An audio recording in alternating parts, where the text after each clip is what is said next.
Here we go, fourth graders. We're going to learn about a descriptive paragraph.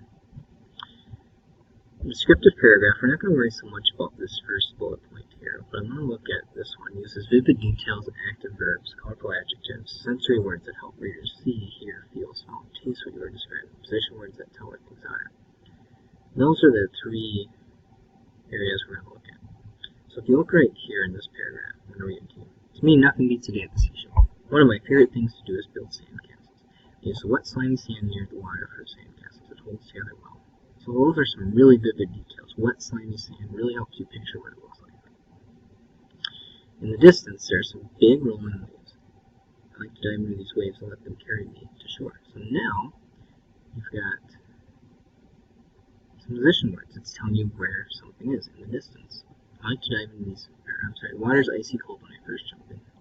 And I taste the salt only after I get out. So again, here's some more sensory words. Icy cold, salt.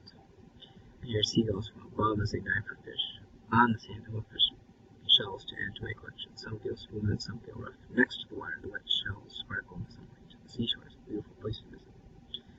So this has a list of some position words for you too as well.